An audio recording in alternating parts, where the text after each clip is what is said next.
Welcome to Cherry Bekaert's third in our digital series for law firms on innovating for growth. I'm Scott Duda, an audit partner and the leader of our professional services group. And with me today is Nita Sanger, director of our digital advisory practice. Welcome, Nita. Thank you for having me, Scott. I really appreciate it. So today we're going to talk about innovating for growth, specifically related to digital services and professional services and law firms in particular. So we've talked a little bit in the past about how the legal industry has been doing in 2021 coming out of the pandemic. As everybody was impacted, they certainly were as well. How's the growth been for different size firms, large firms, mid-tier firms coming out of this pandemic? So what's been happening is, Scott, that actually it's been very interesting because the demand for law firms has actually gone up. So for legal advice has increased quite significantly in 2021, and actually the revenues have grown in just in the first 3 quarters have grown by about like say 14-ish%. But the interesting part where you said was like, how's the growth for the large versus the mid tier? We're actually starting to see a little bit of a bifurcation where the firms at the top are actually seeing the largest growth. The largest, like it's like 17, 18% ahead of the market, while the smaller firms are actually seeing much smaller percentages of growth. And this is now sort of being combined with the fact that the cost, as we know, talent is always a big issue. So the cost of talent has gone up. So the bigger firms whose revenues are growing by more are actually able to spend that kind of money, whereas the mid-tier law firms are starting to get squeezed a lot more because their revenues are not growing as much, but their expenses actually they have to attract good talent, have to pay a lot more. So we are in this very interesting sort of phase where the growth is not even. And so this actually provides the mid-tier firms with an opportunity to say, okay, what should we be doing to think differently so we can compete with the bigger players? Interesting. Is there a part of that that is consolidation in the industry as well? I would think, I know we've seen that obviously in the public accounting industry, and I would think they would be very similar in terms of some consolidation, as there were some firms that maybe just weren't positioned for the pandemic and maybe had struggled a little bit more than others through there, and there was a buying opportunity for a Mm-hmm. larger firm. So what I would say is that absolutely that there's opportunities, but I think each firm has to think about what their individual growth strategy is. So absolutely there's ways to grow, or there's organic and inorganic growth, where inorganic is where you could actually acquire some companies, but the other thing is you could hire specialist lawyers or practices in specific areas, which is what some firms are doing. Or the other option now is, which is what people hadn't thought about a lot in the past, is forming strategic alliances. So which means if I'm an M&A lawyer and you're an IP lawyer, instead of one of us acquiring each other because we may not have the financial capital to do that, we could form a strategic alliance and say, hey, let's go to market together, so that if there's a client that needs both our services, we both make money on this. And I think that is sort of the option which is also there, which is actually being adopted by a number of other businesses, not so much in legal at this point in time. Interesting. So what are some of those that you mentioned that growth for the larger firms and some of that consolidation is creating opportunities for mid-tier firms. What are some of the actions they can take to position themselves for growth? So I always say this, that, especially the pandemic has actually sort of accelerated the pace of change, but it's also provided opportunities for mid-tier law firms to actually think outside the box of how they could compete. And because when you can use technology, you're actually able to leapfrog ahead of your competitors who usually tend to be much slower to move. And we are seeing that, as I've had conversations with some of the larger law firms.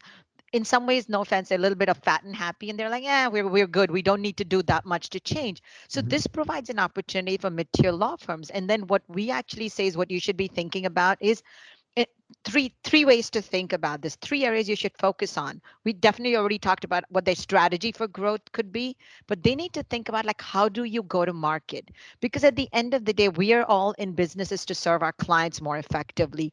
What can you do to provide them with much more a customized experience?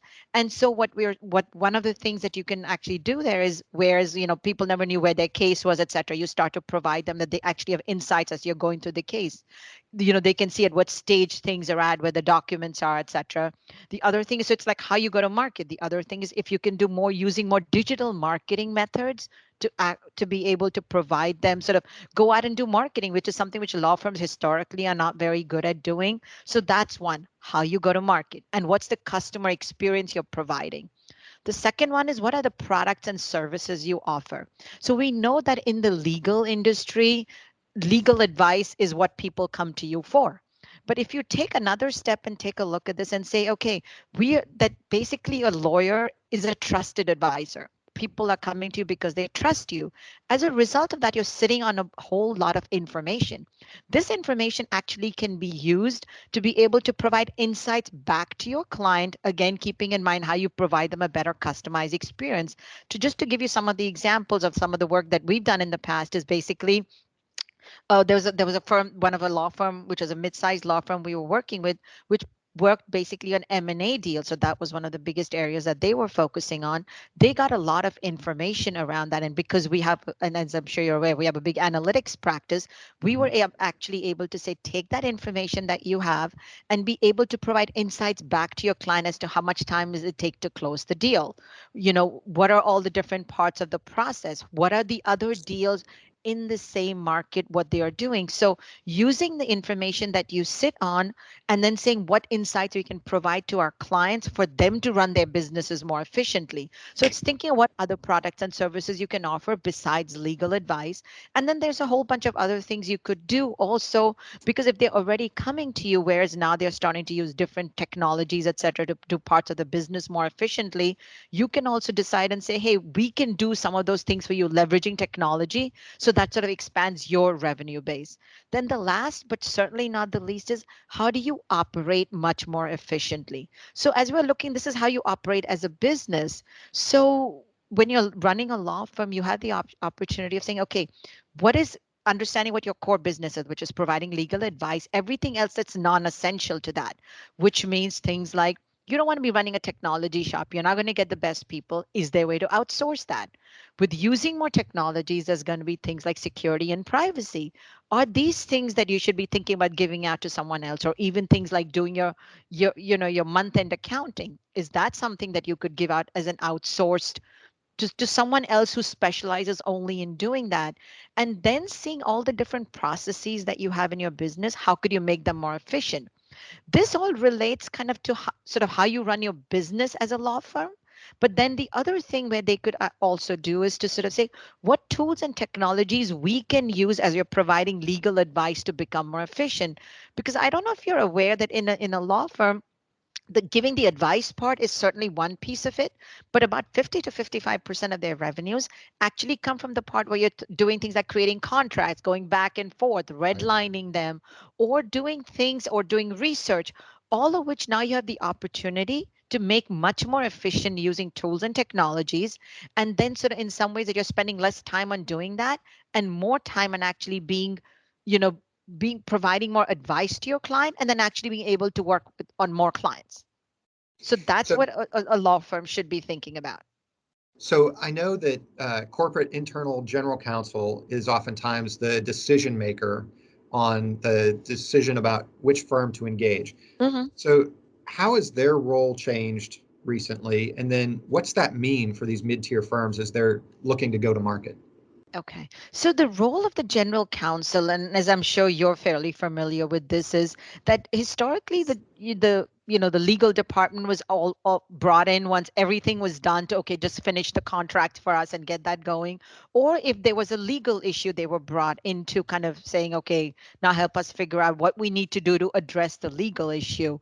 But now what's changed is, especially with the whole thing with the pandemic, there was the adoption of technology even by businesses has happened very extensively, where they now need to think about what can we do to sort of, they have to think about how they meet their clients' needs more effectively, or even how they operate, especially in the pandemic when everybody had to go remote, which means using a whole bunch of technologies.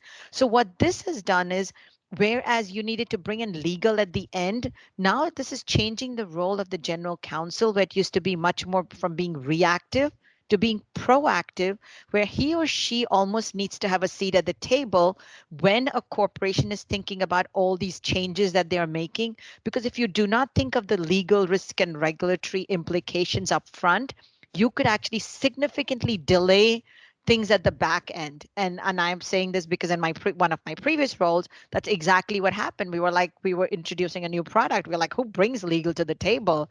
Until we realized that we got to the end where the product was ready, but then it took us 18 months to go past legal risk and regulatory because we did not think about bringing them in upfront. So with that being said, so if I just mentioned to you all the things that the role of the general counsel has changed, where they now have to think not just legal, they have to understand the technologies and the legal implications of that, and then they need to look at the risk and regulatory issues. To me, these are the areas where a mid-tier law firm can actually say we can provide value. So if you're actually able to tell your general counsel that, okay, what does it mean if you're actually going to be using AI? What are the legal issues related to that? Or if you're going to be using blockchain. So there's a whole bunch of legal implications around that. All of those things, and then tell them what are the risk and regulatory implications. Then you start changing your role from just being the person called in when there's an issue to actually helping make your general counsel more effective. So I think this is such a huge opportunity for a law firm if they can pick area and if they could just become the expert in what are the legal implications of using AI. This is something that almost every general counsel is going to need. And that's the specialty which not everybody has. So it's thinking about those niches that you want to be known for, and then and basically becoming an expert in that and taking that to the entire market. Okay. So I know that you mentioned the pandemic and responding to that. I know a lot of firms have started to expand sort of from their core to alternate services. And Yes. then also there are some sort of players outside of sort of a core traditional law firm that are starting to play in sort of like the contract space and things like that, where not necessarily doing legal services, but starting to play in that space a little bit. How are those sorts of transitions impacting these firms? So actually, they're impacting them in a very significant way. So as you just pointed out, these alternate legal service providers, what they are doing is they are providing some of the legal services that law firms used to provide. And what they're doing is they're doing it much more efficiently and effectively because they're using technology. So what this is actually ending up doing is in some ways they're competing with the law firm. So remember I mentioned to you that that most law firm revenues, about 50 to 55%, came in from doing things like contracts, etc. So those are the things that are going to be going away to these alternate legal service providers because corporations are saying, why should I pay a lawyer $300 an hour to look at the contract and then review that 5 times before it gets to where I'm happy with it? Why not use a technology which would be much cheaper? So that means the alternate legal service providers are actually negatively impacting all law firms. And that is a huge risk for them. So they need to think about how they address that. So if you actually turn that around, and for the law firms, what they could be doing is instead of thinking of the alternate legal service providers as your competitors, see if you can actually form strategic alliances with them. Because remember, most alternate legal service providers are not lawyers. They do not provide legal Right. advice. And you're the one who provides legal advice. If you can actually form alliances with them to be able to say, hey, you do this piece of it and I do this piece of it, the chances of you being able to expand the pie are significantly higher. So I think that there's huge opportunities. It's just the way that you have to change your lens a little bit and stop thinking of them as more as your competitors. But that market's getting really big, and some incredibly large players with deep pockets are coming in. And I'm sure you're aware firms like the Big Four have come into this space, and a lot of the other firms are getting huge private equity money and have become really, really big. So they're becoming very powerful competitors. It's interesting. Need a really good discussion. Any final thoughts for our folks listening today? Yes, so, Scott, what I would like to actually tell all our law firm listeners is that we at Cherry Bekaert actually bring in deep expertise in the legal industry. We have a good understanding of the legal market, all the players, all the competitive landscape, and all the technologies that are there that could actually help the law firms become very effective. Combining that with not just understanding the industry, but bringing in expertise, how do you transform the business? And then things like analytics, which we can actually help our law firm clients leverage so that they can serve their customers much more effectively. So I did want to sort of say this, that if anyone is really interested, please reach out to us, because we actually have a lot of information that can help you become more successful, help position you for growth, and also help you optimize your operations. Thanks, Nita. This has all been great information. We appreciate everyone listening along today. As always, if we can assist or answer any questions, we'd be happy to welcome the opportunity to be your guide forward. Thanks for listening.